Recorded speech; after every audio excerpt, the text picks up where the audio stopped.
1945 രണ്ടാം ലോക മഹായുദ്ധത്തിന്റെ കരിനിഴലുകൾ മാഞ്ഞു തുടങ്ങവേ ദീനയും നിസ്സഹായയുമായി വിതുമ്പി നിന്ന മനുഷ്യരാശിയുടെ കണ്ണുകളിൽ പ്രതീക്ഷയുടെ ചെറുനാളങ്ങൾ വിടരവേ എല്ലാ പ്രതീക്ഷകളെയും കാറ്റിൽ പറത്തിക്കൊണ്ട് പൊടുന്നനെ ജപ്പാനിലെ 2 നഗരങ്ങളിൽ സർവനാശത്തിന്റെ കൊടുന്തീ വിത്തുകൾ എറിയപ്പെട്ടു. ഓഗസ്റ്റ് 6, 1945 ജപ്പാനിൽ ഒഹാത്ത നദിക്കരയിലെ ഹിരോഷിമ നഗരം. സമയം പ്രഭാതം, കാലാവസ്ഥ തികച്ചും പ്രസന്നം. അന്ന് ഹിരോഷിമ നഗരത്തിലേക്ക് ആദ്യത്തെ ആറ്റം ബോംബ് എറിയപ്പെട്ടു. മാനവചരിത്രത്തിലെ ഏറ്റവും അഭിശപ്തമായ നിമിഷമായിരുന്നു അത്. സമയം പോലും നിശ്ചലമായി. 1945 ഓഗസ്റ്റ് 9 ഒരിക്കൽ കൂടി മാനവരാശിയെ ഞെട്ടിച്ചുകൊണ്ട് വീണ്ടും ആറ്റം ബോംബ് വർഷിക്കപ്പെട്ടു. ഇത്തവണ നാഗസാക്കി പട്ടണമായിരുന്നു ഉന്നം. ഈ പട്ടണങ്ങളിൽ സർവനാശം വിതച്ച ആറ്റം ബോംബുകളുടെ പേരുകൾ ലിറ്റിൽ ബോയ്, ഫാറ്റ്മാൻ എന്നൊക്കെയായിരുന്നു. ലിറ്റിൽ ബോയുടെ സ്ഫോടനശേഷി 12.5 കിലോ ടൺ TNTയും ഫാറ്റ്മാന്റേത് 22 കിലോ ടൺ TNTയുമായിരുന്നു. വലിയൊരു പാറക്കെട്ട് മുഴുവൻ പൊട്ടിക്കാൻ 1-2 ഗ്രാം TNTക്ക് തുല്യമായ വെടിമരുന്ന് മതിയാകുമെന്ന് ഓർക്കണം. ഭൂനിരപ്പിന് 1800 അടി ഉയരത്തിൽ വെച്ച് പൊട്ടിത്തെറിച്ച ലിറ്റിൽ ബോയിൽ നിന്ന് ഉദ്ഗമിച്ച തീഗോളത്തിന്റെ കേന്ദ്രത്തിലെ താപനില 1 കോടി ഡിഗ്രി സെൽഷ്യസ് ആയിരുന്നു പോൽ. ഭൂമിയോട് അടുത്തടുത്ത് വന്നതോടെ താപനില 4000 ഡിഗ്രി സെൽഷ്യസ് ആയി കുറഞ്ഞു. 100 ഡിഗ്രി സെൽഷ്യസിലാണല്ലോ ജലം തിളയ്ക്കുന്നത്. തിളയ്ക്കുന്ന വെള്ളം മുഖത്ത് വീണാലുള്ള സ്ഥിതി നമുക്കറിയാം. അപ്പോൾ 4000 ഡിഗ്രി സെൽഷ്യസ് താപനിലയുള്ള തീഗോളം ഹിരോഷിമയിൽ വിതച്ച നാശം എത്ര ഭീകരമാണ് എന്ന് നമുക്ക് ഊഹിക്കാമല്ലോ.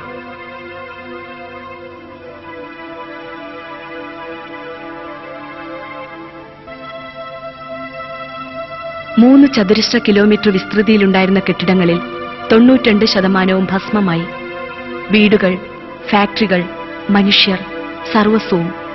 അവിടെ നിന്ന് അവശേഷിച്ച മനുഷ്യർക്കിടയിലേക്ക് 3 ദിവസത്തോളം പുറത്തുനിന്ന ആഹാരമോ മരുന്നോ വൈദ്യസഹായമോ ഒന്നും എത്തിക്കുക സാധ്യമായിരുന്നില്ല. ഈ അഭിശപ്ത മുഹൂർത്തങ്ങളിലെടുത്ത അപൂർവമായ ഫോട്ടോകൾ പകർത്തിയ ദൃശ്യങ്ങൾ ഹൃദയമുരുക്കുന്നവയാണ്.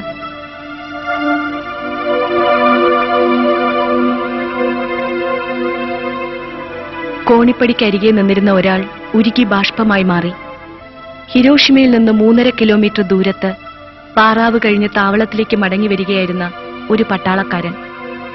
അയാളുടെ കൈവശമുണ്ടായിരുന്ന തോക്ക്, വിസിൽ എന്നിവയോടൊപ്പം ഉരുകി ബാഷ്പമായി.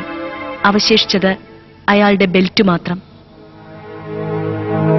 ബോംബിന്റെ കേന്ദ്ര സ്ഫോടന ബിന്ദുവിൽ നിന്നും അല്പം ദൂരെയാവുക മൂലം ജീവനോടെ രക്ഷപ്പെട്ട ചിലർ തങ്ങൾ കാണാനിടയായ ഭീകര ദൃശ്യങ്ങൾ ചിത്രങ്ങളിൽ പകർത്തുകയുണ്ടായി. ജപ്പാനിൽ ഹിബാക്ഷ എന്നു പേർ വിളിക്കപ്പെട്ട ഇവരാരും തന്നെ ചിത്രകാരന്മാരായിരുന്നില്ല. പക്ഷേ ഇവർ തങ്ങളുടെ ഭീതിതമായ ഓർമ്മകൾ 2500ഓളം ചിത്രങ്ങളിൽ പകർത്തിയിട്ടുണ്ട്. ദുസ്സഹമായ ചൂടിൽ നിന്ന് രക്ഷപ്പെടാൻ പലരും പ്രതീക്ഷയോടെ ഓഹാത്തോ നദിയിലേക്ക് എടുത്തു ചാടി. പക്ഷേ അത്യുഷ്ണത്താൽ നദീജലവും തിളച്ചു മറിയുകയായിരുന്നു. അതിലേക്ക് എടുത്തു ചാടിയവർക്ക് പിടഞ്ഞു മരിക്കേണ്ടി വന്നു. കുട്ടികളെയും കൂട്ടി സ്കൂളിന് പുറത്തേക്കോടിയ ഒരു അധ്യാപിക അവരോട് പറഞ്ഞു, ഈ അവസ്ഥയിൽ അച്ഛനമ്മമാർക്ക് പോലും നിങ്ങളെ തിരിച്ചറിയാൻ പറ്റില്ല. അതുകൊണ്ട് എല്ലാവരും സ്വന്തം പേര് ഉറക്കെ ഉറക്കെ വിളിച്ചു പറഞ്ഞുകൊണ്ട് നടക്കണേ. അവർ തന്റെ കുട്ടികളെ പഠിപ്പിച്ച അവസാനത്തെ പാഠമായിരുന്നു അത്.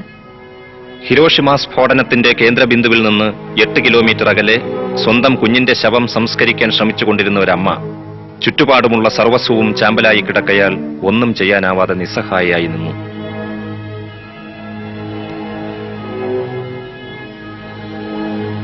ഞാൻ അടുത്ത ദിവസം എരിഞ്ഞു ചാമ്പലായി കിടന്ന സ്കൂൾ കെട്ടിടവും കടന്ന് സ്വന്തം വീടിനെ ലക്ഷ്യമാക്കി നടന്നു. വഴിക്ക് തെരുവിൽ കണ്ട കാഴ്ച ഭയാനകമായിരുന്നു. ഒരമ്മയും കുഞ്ഞും നിന്ന നിൽപ്പിന് ചാമ്പലായ അവസ്ഥയിൽ, ആ അമ്മയുടെ ഒരു കാലടി വായുവിൽ ഉയർന്നു നിൽക്കുന്ന അവസ്ഥയിലായിരുന്നു. അവർക്ക് ചുറ്റും എല്ലാം നിന്ന നിൽപ്പിൽ കരിഞ്ഞു നിൽക്കുന്നു.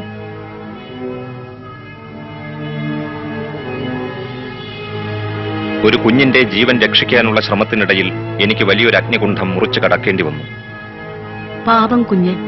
അവൾ ഒരു പക്ഷേ ആകാശത്തെ ഇരമ്പിൽ കേട്ട് ആഹ്ലാദപൂർവ്വം വിരൽ മേലോട്ടുയർത്തിയതാവാം. ഇരമ്പി വന്ന ആ വിമാനത്തിന്റെ വയറ്റിൽ എല്ലാം ചാമ്പലാക്കുന്ന മരണമാണെന്ന് ആ അരുമ എങ്ങനെ അറിയുവാൻ?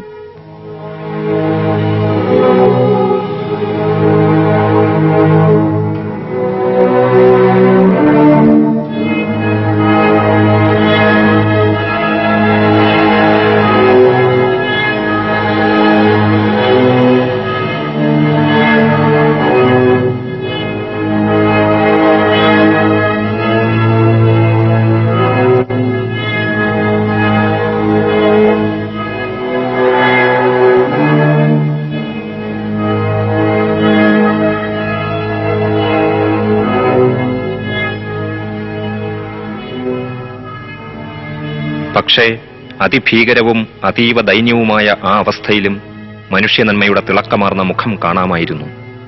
സ്വയം അങ്ങേയറ്റം അവശരായിരുന്നവർ പോലും മറ്റുള്ളവരെ സഹായിക്കാനുള്ള ശ്രമത്തിലേർപ്പെടുന്ന കാഴ്ച കാണാമായിരുന്നു.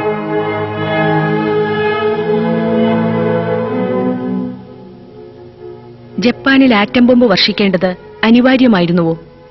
അന്ന് അമേരിക്കൻ പ്രസിഡന്റായിരുന്ന ഹാരി ട്രൂമാൻ ഇപ്രകാരം എഴുതുന്നു: യുദ്ധം ഞങ്ങൾ നേരത്തെ ജയിച്ചു കഴിഞ്ഞിരുന്നു.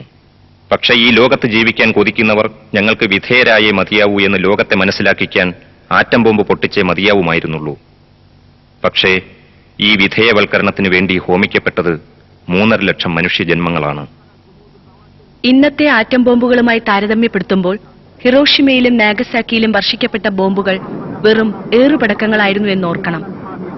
ഇന്ന് വിവിധ സ്ഥലങ്ങളിൽ ശേഖരിച്ചു വച്ചിരിക്കുന്ന ബോംബുകളിൽ ചിലതൊക്കെ ഒരു മെഗാ ടണ്ണിലേറെ സ്ഫോടക ശേഷിയുള്ളവയാണ്.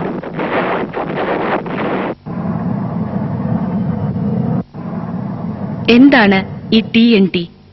ട്രൈ നൈട്രോടൊളൂവിൻ എന്നതിന്റെ ചുരുക്കപ്പേരാണിത്. ഈ പദാർത്ഥത്തിന്റെ 1 ഗ്രാമിന്റെ സ്ഫോടന ശേഷിയോട് താരതമ്യപ്പെടുത്തിക്കൊണ്ടാണ് വ്യത്യസ്ത സ്ഫോടന സാമഗ്രികളുടെ വിസ്ഫോടന ശേഷി അളക്കുന്നത്.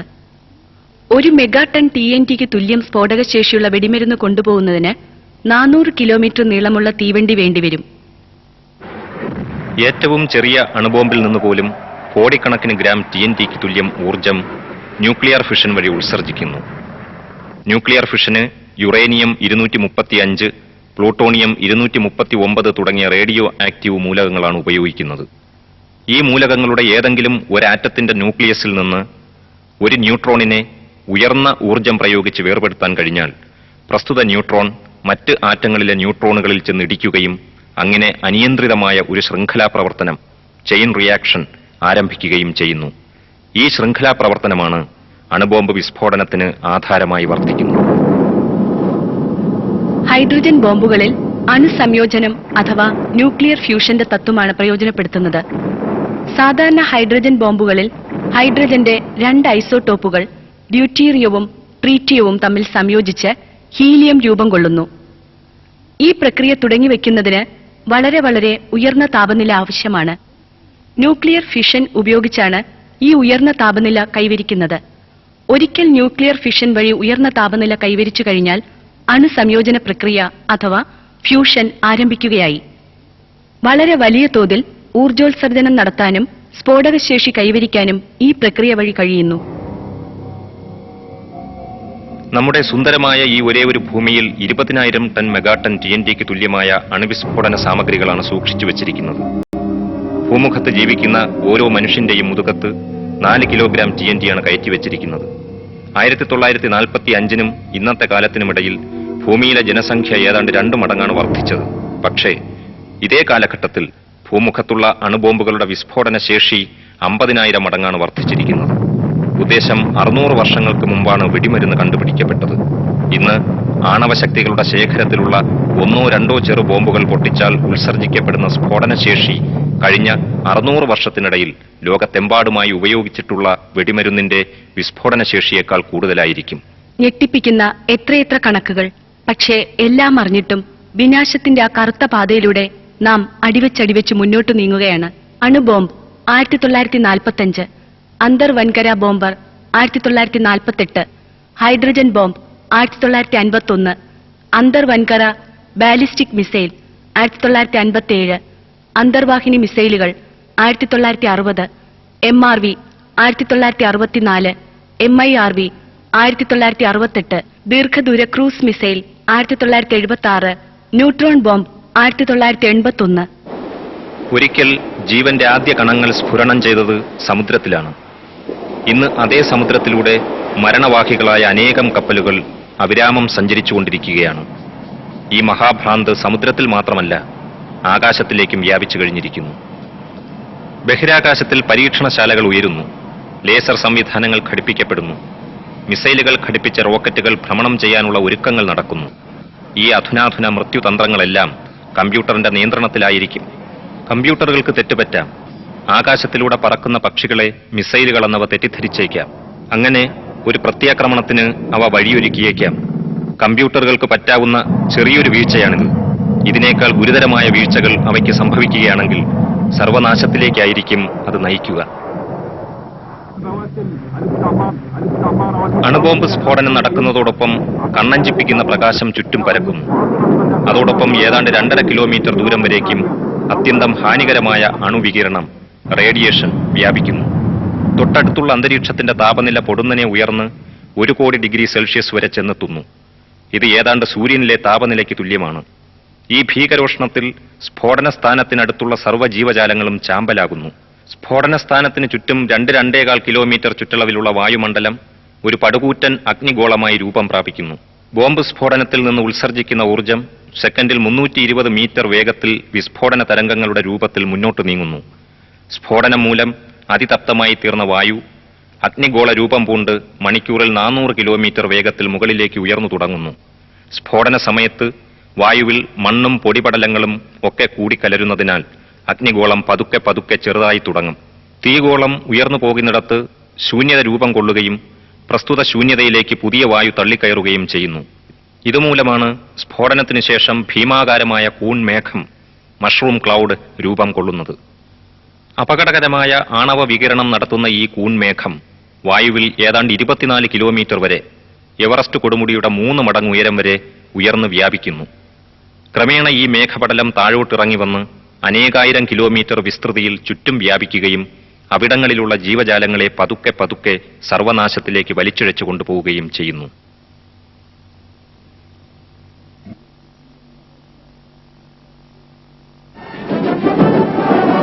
Ellos reciben una sólida preparación militar, miles de sargentos en servicio activo, un bloque de la escuela. ലോകമെമ്പാടുമുള്ള സൈന്യങ്ങളുടെ ഒരു ദിവസത്തെ ചെലവിനുള്ള പണമുണ്ടെങ്കിൽ ഈ ലോകത്തു നിന്നും മലമ്പനി എന്നേക്കുമായി തുടച്ചുമാറ്റാം.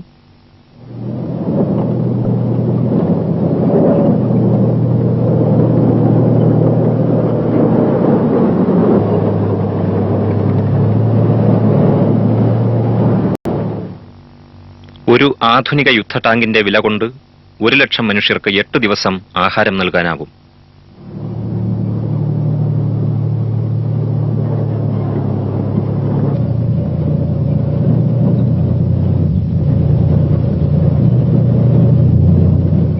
ഒരു ടാങ്കിന്റെ വിലയുണ്ടെങ്കിൽ 30,000 കുട്ടികളെ പഠിപ്പിക്കുവാൻ വേണ്ടി 500 വിദ്യാലയങ്ങൾ ഉണ്ടാക്കാം.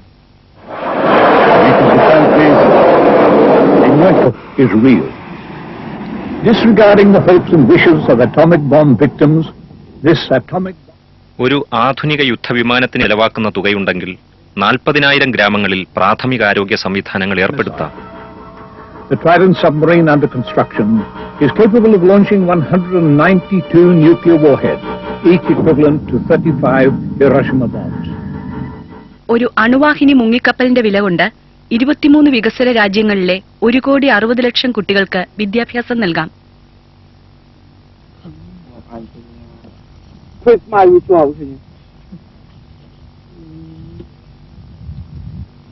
ലോകത്ത് മൊത്തമുള്ള ശാസ്ത്രജ്ഞന്മാരിൽ 20% പേർ കേവലം പരസ്പര വിനാശത്തിനുള്ള ആയുധങ്ങളെക്കുറിച്ച് മാത്രം ഗവേഷണം നടത്തുന്നവരാണ്.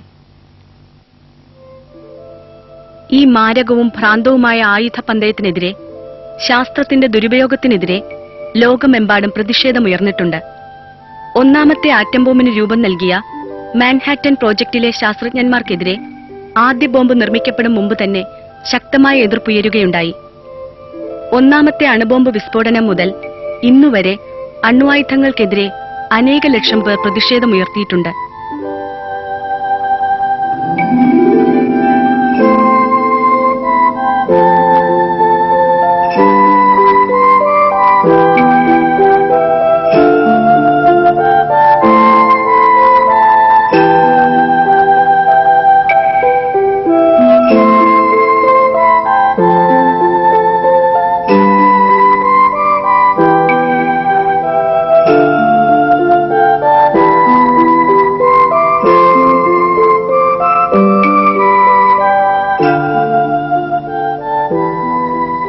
ഹിരോഷിമയിൽ അണുബോംബ് വിസ്ഫോടനത്തിൽ ചാമ്പലായ ലക്ഷക്കണക്കിന് മനുഷ്യരുടെ ഓർമ്മയ്ക്കായി പണിതുയർത്തിയ സ്മാരകത്തിൽ ഇപ്രകാരം എഴുതിയിരിക്കുന്നു: ഇല്ല, ഈ കടുത്ത കുറ്റം ഇനി ഒരിക്കലും ആവർത്തിക്കാൻ ഞങ്ങൾ അനുവദിക്കില്ല. ഈ വാക്കുകൾ നമുക്ക് പാലിക്കാനാവുമോ?